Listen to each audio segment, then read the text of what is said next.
26 फरवरी 2025 महाशिवरात्रि के दिन शिवलिंग से उठा लाना एक गुप्त चीज, 1 महीने में धनवान बन जाओगे। नमस्कार भक्तों, स्वागत है आपका एक और नई वीडियो के साथ संजू हिंदी कहानियां चैनल में। भक्तों, महाशिवरात्रि आने में अब कुछ ही दिन दूर है। इस दिन का इंतजार दुनिया भर के हर हिंदू भाइयों को रहता है। वह दिन आने में कुछ ही दिन दूर है। भक्तों, इस वीडियो में हम आपको बताएंगे कि महाशिवरात्रि पर शिवलिंग की पूजा करने के साथ साथ अगर आप शिवलिंग से यह एक चीज उठा लाते हो और उसका हमारे बताए नियम अनुसार द्वारा उपयोग कर लेते हो तो आपकी जिंदगी प्रबल हो जाएगी और आपके पास इतना धन आएगा कि आपकी 7 पुश्तें तक करेंगे। रुपयों पैसों पर राज, आपके घर में धन की कमी नहीं रहेगी और बढ़ता ही जाएगा। भक्तों, ऐसी वो कौन सी चीज है जो शिवलिंग से उठा लाने से हमें इतने लाभ की प्राप्ति होती है? तो वीडियो की शुरू करने से पहले कमेंट बॉक्स में लिखें हर हर महादेव, ओम नमः शिवाय। तो वीडियो को पूरा ही देखकर जाना, बहुत ही ज्ञानवर्धक वीडियो रहने वाला है, बहुत ही लाभ देगा आपको। महाशिवरात्रि एक विशेष आध्यात्मिक और पौराणिक महत्व वाला पर्व है जिसे भगवान शिव की आराधना के लिए मनाया जाता है। इस दिन शिवलिंग की पूजा करने से अत्यधिक पुण्य और शुभ फल की प्राप्ति होती है। विभिन्न मान्यताओं के अनुसार शिवलिंग से कोई एक चीज उठाकर अपने घर ले जाना महाशिवरात्रि पर शिवलिंग से उठाने योग्य एक वस्तु बेलपत्र शिव भगवान को बहुत ही अत्यधिक प्रिय है। भगवान शिव की पूजा में बेलपत्र का होना एक बहुत ही महत्वपूर्ण चीज है। बेलपत्र के बिना भगवान शिव की पूजा अधूरी मानी जाती है। शिवलिंग की पूजा कैसे की जाती है, पहले हम ये जान लेते हैं। शिवरात्रि पर शिवलिंग की पूजा करना एक महत्वपूर्ण अनुष्ठान है। ये शिवलिंग की पूजा करने की विधि हम आपको इस वीडियो में विस्तार पूर्वक बताएंगे और आपको ये भी समझाएंगे कि आपको शिवलिंग की पूजा किस तरीके से करना है और ऐसी कौन सी गलतियां हैं जो शिवलिंग की पूजा करने के दौरान नहीं करना है। तो चलिए आगे जानते हैं। पूजा की तैयारी आपको सबसे पहले कैसे करनी है कि शिवलिंग की पूजा करने से पहले कुछ तैयारी होती है, उनको कर लेना चाहिए। सबसे पहले तो आपको जो शिवरात्रि का दिन होता है उसे दिन आपको अच्छी तरीके से नहा लेना है। स्नान करने के बाद पूजा स्थल को अच्छी तरीके से साफ सफाई कर लेना है। शिवरात्रि के दिन सुबह स्नान करें और पूजा स्थल की अच्छी तरीके से सफाई करें। हो सके तो भक्तों आप ब्रह्म मुहूर्त में उठकर स्नान करें। अगर आप ऐसा कर सकते हैं तो जरूर करें और अगर आप अपने नहाने वाले जल में थोड़ा सा गंगा जल डाल लें तो और भी अच्छा होगा, क्योंकि यह काफी ज्यादा शुभ माना जाता है। अगर आप गंगा जल के साथ स्नान करते हैं तो आपका स्नान स्वच्छ और अधिक स्वच्छ माना जाएगा। शिवलिंग की सफाई आपको कर लेनी है अच्छी तरीके से, उसे जल से अच्छी तरीके से धो लेना है। और सफाई करने के बाद आपको क्या करना है, पूजा की जो सामग्री है उसको एकत्रित कर लेना है। चलिए आप वह भी जान लेते हैं कि आपको पूजा की सामग्री में क्या क्या लगेगा। तो पहले आप उनको अच्छी तरीके से जान ले। सबसे पहले आपको फूल और पत्तियां, फल, दूध, दही, घी, चंदन, भस्म और हो सके तो थोड़ी सी भांग भी आप जरूर रखें पूजा की सामग्री में, क्योंकि भांग शिवजी को अत्यंत पसंद है। कहा जाता है कि शिवजी की पूजा में भांग का बहुत ही ज्यादा महत्वपूर्ण है। और एक और चीज बेलपत्र का तो बहुत ही ज्यादा महत्व रखता है। हो सके तो आप बेलपत्र जो है 3 पत्ती वाला बेलपत्र होता है उसका उपयोग करें। इसके बाद आपको क्या करना है, सभी सामग्री को अच्छी तरीके से एकत्रित कर लेना है। अब चलिए पूजा की विधि भी जान लेते हैं कि आपको इस सामग्री को किस तरीके से पूजा की सामग्री में उपयोग करना है। तो पूजा विधि में सबसे पहले आप शिवलिंग पर दूध से शिवलिंग का अभिषेक करेंगे और उसके बाद आप शिवलिंग पर दही चढ़ाएंगे और उसकी अच्छी तरीके से अभिषेक करेंगे। दूध और दही चढ़ाने के बाद आपको क्या करना है, उस पर फिर से थोड़ा सा जल डाल देना है। अन्य जो आपका गंगा जल है उसको डाल देना है और अच्छी तरीके से स्वच्छ कर लेना है। अब इसके बाद आपको फूल और पत्ती लेना है, उनको चढ़ा दे देना है। शिवलिंग पर फूल और पत्तियां अर्पित करें या बेलपत्र भी चढ़ा सकते हैं। उसके बाद फल चढ़ाए। शिवलिंग पर फल चढ़ाने के बाद आपको गाय का देसी घी को आप थोड़ा सा जो शिवलिंग होता है उसके ऊपर चढ़ा दें और हाथों से थोड़ा सा उसके ऊपर चढ़ा दीजिएगा। अब इसके बाद आपको क्या करना है, जो चंदन होता है उसको आपको अपनी हथेलियां पर घिस लेना है और उसके बाद आपको शिवलिंग पर तिलक करना है। तिलक करने के बाद आपको चावल लेना है। भक्तों, आपको चावल एकदम लंबे साबुत होने चाहिए और टूटे हुए नहीं लेना है, एकदम स्वच्छ चावल लेना है। शिव जी की पूजा में चावल हमेशा आपके बड़े वाले चावल और एक भी चावल टूटा फूटा नहीं होना चाहिए,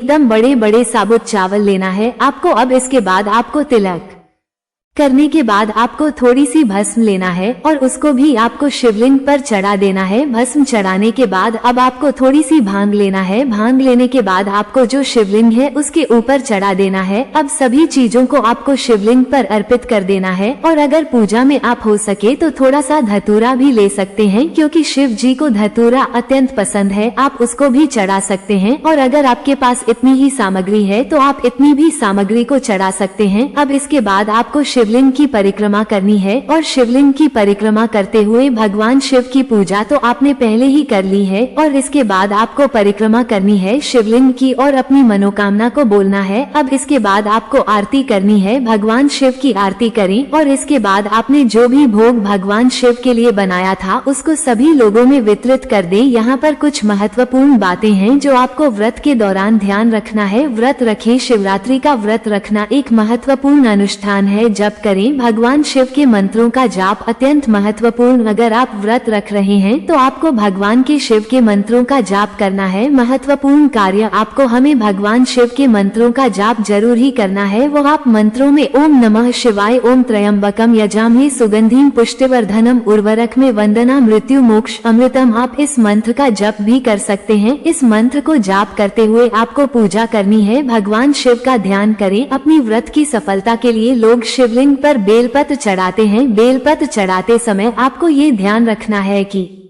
बेलपत्र में 3 पत्ती होना चाहिए और बेलपत्र कटी फटी नहीं होनी चाहिए। अगर बेलपत्र 2 दिन पुराना है तो चल जाएगा, क्योंकि बेलपत्र को बासी नहीं मानी जाती। बेलपत्र को स्वच्छ जल से धोकर हाथ शिवलिंग पर अर्पित करने से शिवजी की पूजा संपूर्ण हो जाते हैं।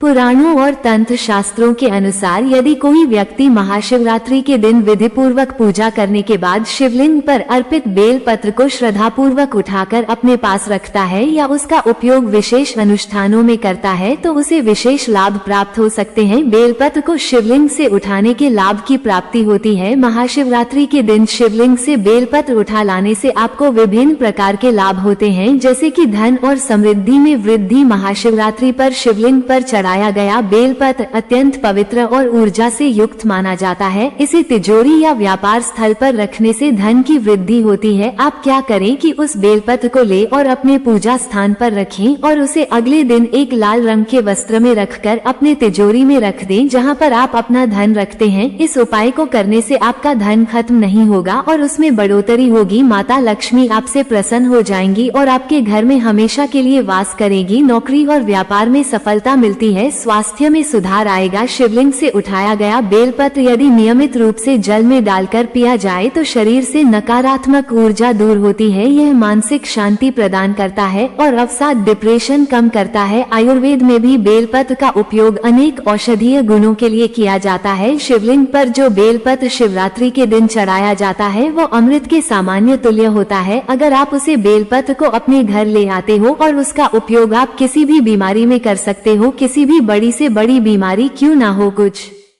ही दिन में हमेशा के लिए खत्म हो जाएगी। पारिवारिक सुख और शांति की प्राप्ति होगी। इसे घर में पूजा स्थान पर रखने से घर में सुख शांति बनी रहती है। पति पत्नी के संबंधों में मधुरता आती है। संतान सुख की प्राप्ति होती है। जिन महिलाओं के यहाँ का बहुत सालों से संतान नहीं होती है तो वह महिलाएं शिवरात्रि का व्रत रखें और महाशिवरात्रि के दिन शिवलिंग से एक बेलपत्र ले आए और उसको पीसकर जल में मिलाकर पीने से महिलाओं का गर्भ ठहर जाता है और संतान प्राप्ति होती है। ग्रह दोष और कुंडली दोषों का निवारण होता है। यदि किसी की कुंडली में शनि, राहु, केतु या अन्य किसी ग्रह का दोष हो तो महाशिवरात्रि पर शिवलिंग से लिया गया या बेलपत्र तांबे के पात्र में जल के साथ रखकर सिर पर छिड़कने से दोष कम होते हैं। काल सर्प दोष, पितृ दोष और मांगलिक दोष में विशेष लाभ होता है। यदि कोई व्यक्ति लंबे समय से किसी कार्य में सफलता नहीं प्राप्त कर पा रहा है तो वो बेलपत्र को लाल वस्त्र में लपेटकर अपने कार्यस्थल पर रखे। इससे सभी बाधाएं दूर होती हैं और सफलता जल्दी मिलती है। तंत्र मंत्र और नकारात्मक ऊर्जा से बचाव। महाशिवरात्रि पर शिवलिंग से लिया गया बेलपत्र नकारात्मक ऊर्जा को दूर करने में सहायक होता है। इसे घर के मुख्य द्वार पर रखने से किसी भी प्रकार की बुरी नजर और टोने टोटके का प्रभाव नहीं होता। रात में सोते समय इसे सिरहाने रखने से भय और बुरे सपने नहीं आते। विद्यार्थियों के लिए विशेष लाभ। यदि कोई विद्यार्थी पढ़ाई में एकाग्रता प्राप्त करना चाहता है तो वह महाशिवरात्रि पर शिवलिंग से प्राप्त बेल पत्र को अपने किताबों के पास रख सकता है। इससे स्मरण शक्ति बढ़ती है और परीक्षा में सफलता प्राप्त होती है। महाशिवरात्रि पर बेल पत्र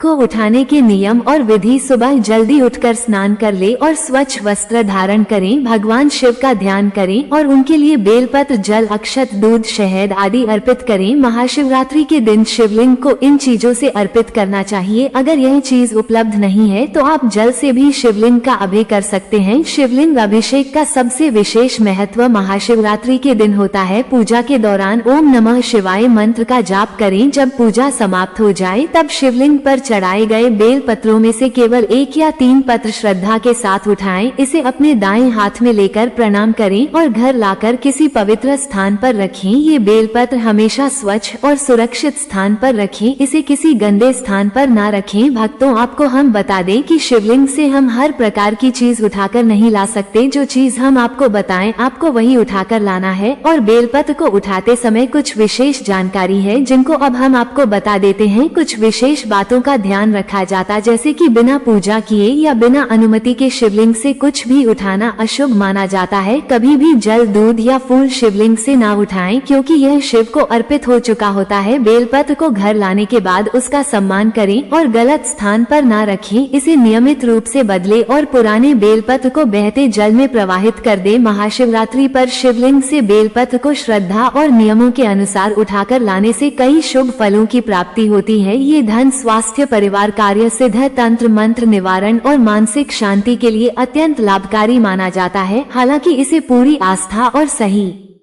विधि से उठाना आवश्यक है, अन्यथा इसका प्रभाव नकारात्मक भी हो सकता है। यदि आप महाशिवरात्रि के दिन यह उपाय करते हैं तो निश्चित रूप से आपको मनोवांछित फल प्राप्त होगा। ओम नमः शिवाय। चलिए भक्तों, अब हम आपको शिवरात्रि के व्रत में क्या आप खा सकते हैं और क्या नहीं, उसे संबंधित जानकारी भी जान लेते हैं। तो शिवरात्रि के व्रत में हमें कौन सी चीजों का सेवन करना वर्जित है और कौन सी चीजों का से सेवन करना वर्जित नहीं है, अब उस पर भी थोड़ा सा चर्चा हम कर लेते हैं। तो सबसे पहले जानेंगे हम कि शिवरात्रि व्रत में हमें क्या खाना चाहिए जिससे हमारा व्रत बना रहे और उसमें कोई परेशानी ना हो और ना ही वो खंडित हो। शिवरात्रि के व्रत में फलाहार किया जा सकता है। इस व्रत में अन्न का सेवन कम करना चाहिए। वहीं कुछ खास तरह के व्रत में भोजन किया जा सकता है। शिवरात्रि के व्रत में क्या खाया जा सकता है? सेब, केला, संतरा, अनार जैसे से फल खाए जा सकते हैं। साबूदाने की खिचड़ी, लड्डू, हलवा खाए जा सकते हैं। कुत्तों का पराठा खाया जा सकता है। नारियल जल और चावल की खीर भी खाई जा सकती है। ड्राई फ्रूट्स जैसे काजू, किशमिश, बादाम, मखाना खाए जा सकते हैं। ठंडाई पी जा सकती है। धनिया, जीरा और सौंफ जैसे धान्य भी खाए जा सकते हैं। और भक्तों, एक और महत्वपूर्ण चीज, जैसे आप शिवरात्रि के व्रत में खिचड़ी, जो साबूदाने की खिचड़ी है, उसको खाना सबसे ज्यादा शुभ मान जाता है। कहा जाता है कि अगर आप शिवरात्रि के दिन अगर साबूदाने की खिचड़ी बनाते हैं और उसका दान करते हैं तो इसको हिंदू शास्त्र में काफी ज्यादा शुभ माना जाता है। कहा जाता है कि आप फलाहार के दौरान अगर आप खिचड़ी बना रहे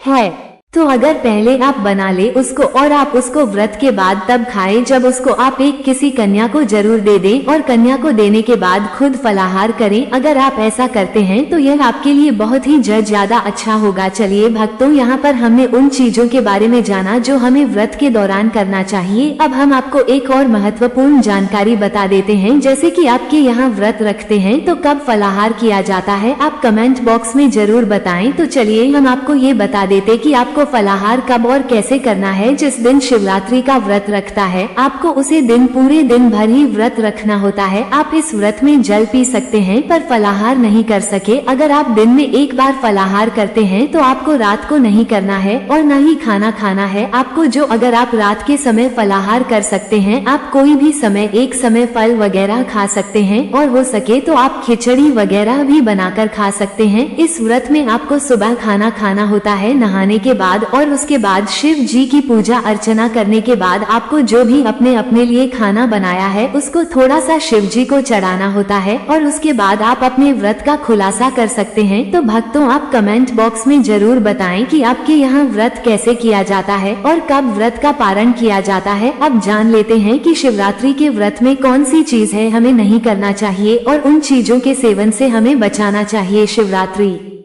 कि व्रत में क्या नहीं खाना चाहिए। गेहूं या चावल का सेवन नहीं करना चाहिए। साबुत अनाज से बनी कोई भी चीज नहीं खानी चाहिए। लहसुन और प्याज का सेवन नहीं करना चाहिए। कहा जाता है कि प्याज और लहसुन मांस समान होता है। हो सके तो आप प्याज और लहसुन से दूर रहे। ज्यादा तला भुना नहीं खाना चाहिए। दूध और दही का सेवन करने से बचना चाहिए। शिवरात्रि के व्रत में अगर बिना नमक के रह पाना मुश्किल हो तो सेंधा नमक का इस्तेमाल किया जा सकता है। भक्ति आपको ये शिवरात्रि से संबंधित जान कैसी लगी कमेंट बॉक्स में जरूर बताएं। और अगर आपने अभी तक कमेंट बॉक्स में हर हर महादेव जय मां पार्वती तो जरूर लिखें। अगर चैनल पर नए हैं तो चैनल संजू हिंदी कहानियां को सब्सक्राइब जरूर ही कर लीजिएगा, ताकि की और भी शिवरात्रि से संबंधित ज्ञानवर्धक जानकारी आपको सीधे नोटिफिकेशन के माध्यम से आपको सबसे पहले प्राप्त हो सके। वीडियो के अंत तक बने रहने के लिए आप सभी का धन्यवाद। ओम नमः शिवाय। मिलते हैं भक्तों। अगर आप धन की कमी से परेशान हैं और आप मां लक्ष्मी की असीम कृपा पाना चाहते हैं तो कमेंट बॉक्स में लिखें जय मां लक्ष्मी हम पर और हमारे परिवार पर अपनी कृपा करें और हमारे दुख दूर करें। जय मां लक्ष्मी।